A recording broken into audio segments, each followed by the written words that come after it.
અરે અરે મમતા, આ શું કરે છે તું? અત્યારે તારે કામ કરવાનો નહીં, આરામ કરવાનો સમય છે. કામ હું કરીશ.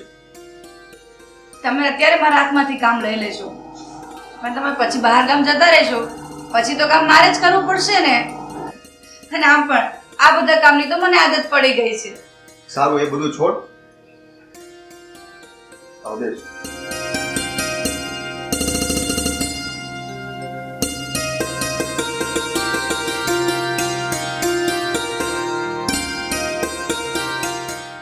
મમતા, હું જાણું છું કે બાનો સ્વભાવ થોડો આકરો છે. જય, બાનો સ્વભાવ શું થોડો જ આકરો છે?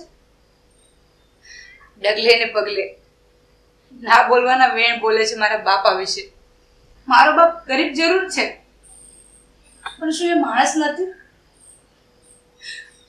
તો પણ બધા કડવા ઘૂંટ પી જાઉં છું. કર ખોદણી, મારી ખોદણી કરે છે એમ ને? તું આ ઘરની વહુ છે એટલે ઘરના બધા કામ તો તારે કરવા જ પડશે. બસ હવે જોયા નહીં કર, જા કામ પતાવ.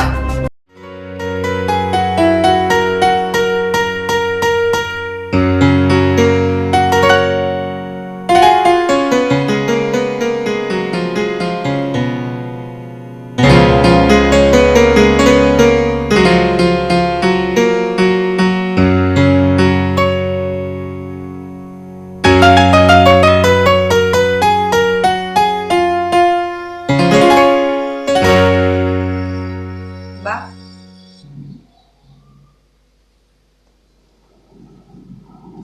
શું છે?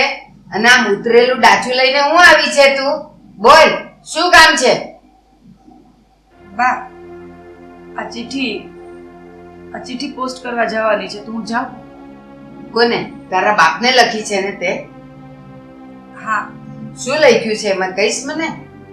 બા, અત્યારે મારે 8મો મહિનો ચાલે છે, એટલે મારા બાપુજીને કાગળ લખ્યો છે કે તમે રૂપિયાની જોગવાઈ કરીને રાખજો. 2 મહિના પછી જીયાનું કરવું પડશે ને. તારો બાપ, અરે તારો બાપ તો હાવ ભૂખડી બારસ છે, ભૂખડી બારસ. ઈ હું જીયાણું કરવાનો હતો. તને તો કરિયાવરમાં કાંઈ આપ્યું નથી એને હરખું. હાવ પેડે લુગડે તને કાઢી મૂકી છે. અને છે ને સમાજમાં તો મારું નાકે નથી રહેવા દીધું એને. બા, તમને તો ખબર જ છે ને કે મારા બાપુ સાવ ગરીબ છે, ઘરમાં કોઈ કમાવાવાળું નથી, તો પછી બિચારા કરિયાવર ક્યાંથી કરે? તો છે ને છોકરીને પરણાવાય નહીં, ઘરમાં બેહાડી રખાય. નીકળી પડ્યા પરણાવાય. બા, હું જાઉં આ કાગળ પોસ્ટ કરવા માટે? ના, તારે ક્યાંય નથી જવાનું. હું મંદિરે જઈશ ને ત્યારે હું ટપાલ તારી નાખતી આવીશ. બાપને ટપાલ લખે છે કે જીયાણું તૈયાર રાખજો, સગવડ કરી રાખજો.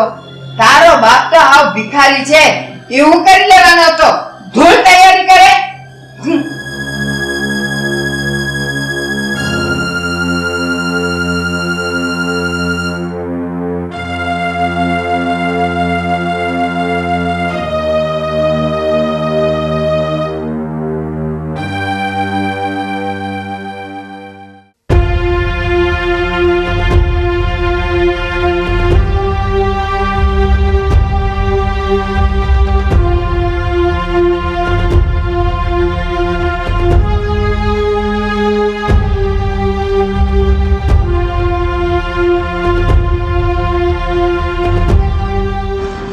ભિખારણ એના બાપને ટપાલ લખે છે કે બાપ મારા રૂપિયાની જોગવાઈ કરજો. ઈ હું મારું કપ્પાળ જોગવાઈ કરતો તો 20 રૂપિયાનું ભૂંડું જબલું લઈને હાઈલો આવશે ને તો મારી આબરૂના કાકરા થાય. ઈ મારા ઘરે ન આવે ને ઈ જ સારું છે.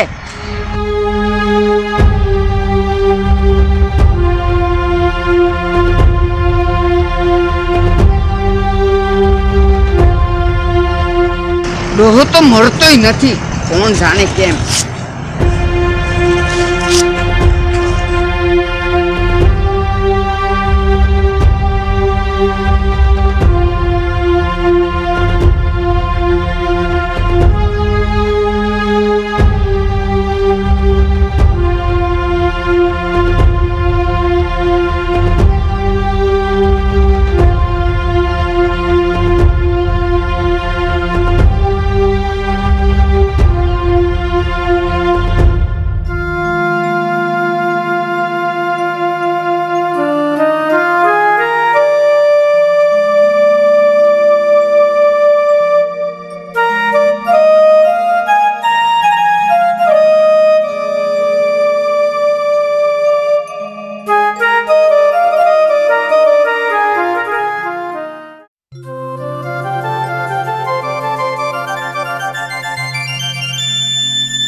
આવી ગયા તમે?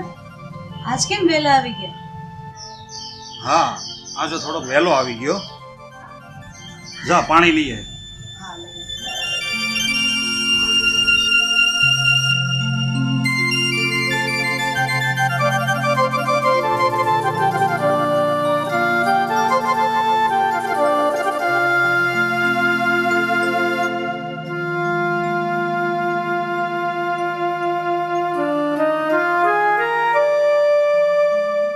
જમવાનું થઈ ગયું છે, તમે કહેતા હોય તો કાઢી દો. ના, ઘડીક બેહવા દે મને.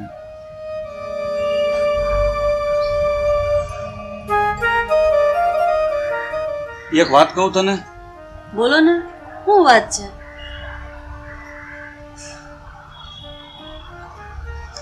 લે, વાંચ આ ટપાલ. કોની ટપાલ છે આ ફાટેલી?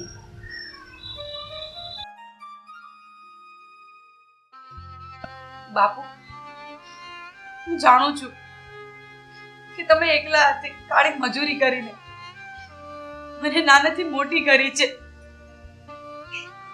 આપણી પરિસ્થિતિ સારી નહોતી એટલે તમે મારું કરિયાવર નથી કરી શક્યા. અને આજ વાત મારા સાસુ મને રોજ મેણટોળા મારે છે. બાપુ, હવે મારાથી સહન નથી થતું અને આ વખતે મારું જીયાણું સરખી રીતે કરજો. આ હું ક્યાં મોઢે કહું, પણ હું શું કરું?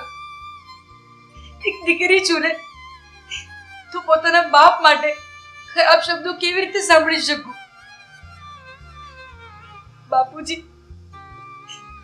આ વખતે કઈક ગમે તેમ સગવડ કરીને પણ મારું જીયાણું કરી આપજો. લિખિત તમારી મમતા.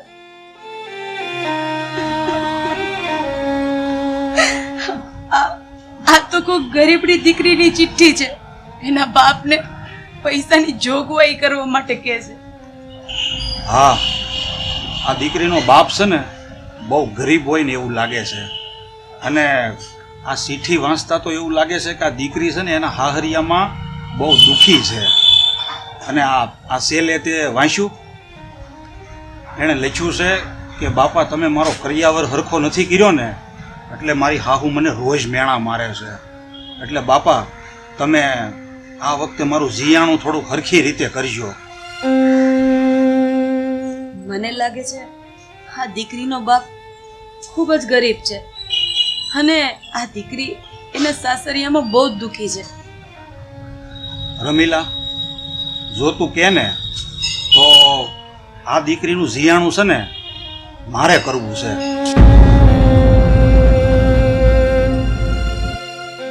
પણ આ દીકરીનું જીયાણું તમે કરશો કેવી રીતે?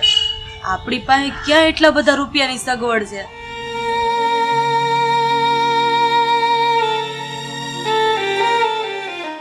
તમે એક કામ કરો, જાણો તો ખરી કે આ દીકરીનો બાપ ખરેખર ગરીબ છે. હા, તારી વાત હાંસી છે. આ ચિઠ્ઠીમાં લખેલા સરનામે જઈ અને હું પહેલા તપાસ કરી લઉં. જા તું ખાવાનું કાઢ, પછી હું કાંઈક વિચારું છું. ભલે.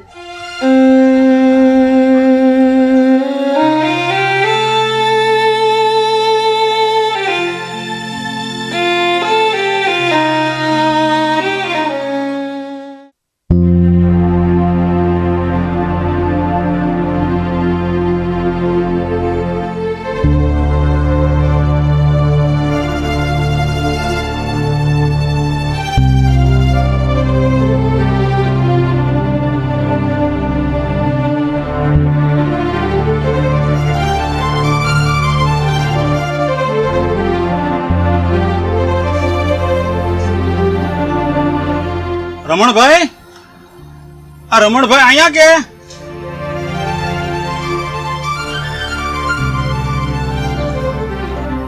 તમે રમણભાઈ? કોણ સબાભાઈ? કઈ ઓળખાણ ન પડી.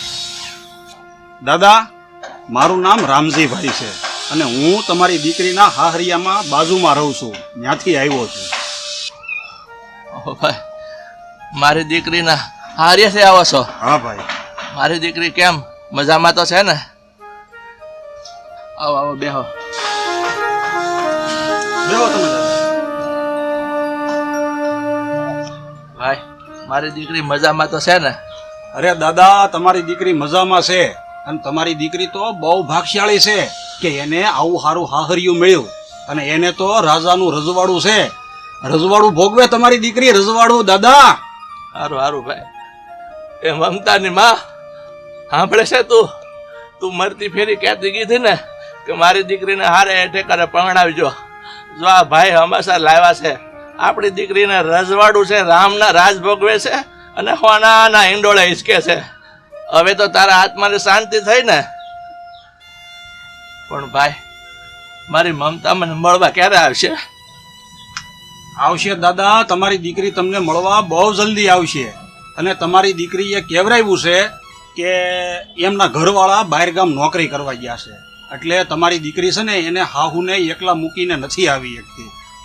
હશે ભાઈ, એના ઘરવાળા બહાર ગયા હોય તો બિચારા હાહુને મૂકીને રેઢા એકલા ન અવાય. ભાઈ, મારી દીકરી સુખી છે ને એ સાંભળીને બહુ રાજી છો છું.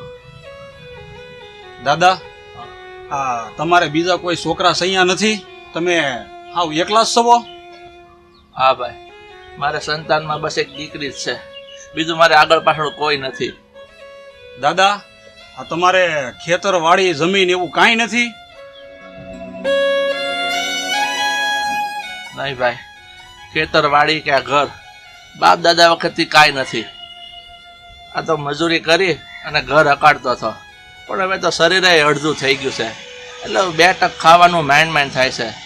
અને એ આ સરકારના પેન્શનમાંથી થોડાક રૂપિયા આવે છે, એટલે 2 ટાઈમ ખાવાનું થઈ રહે છે. મને માફ કરજો રમણભાઈ, હું તમારી આગળ ખોટું બોલ્યો છું. તમારી દીકરી મજામાં છે કે નહીં એની તો મને કાંઈ ખબર નથી. મેં તો તમારી દીકરીને જોઈ પણ નથી. ભાઈ, મારી દીકરીને હારે વળાવીને 2-3 વર્ષ થઈ ગયા, મને મળવાય નથી આવી. આજે મારી આંખો એને જોવા તરસી રહી છે. ભાઈ, મારી દીકરીને કહેજો હું મરું એ પહેલા મને એકવાર મોઢું બતાવી જાય.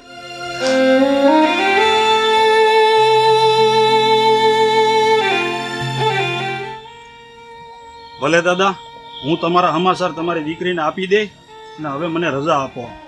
સીતારામ. સીતારામ ભાઈ.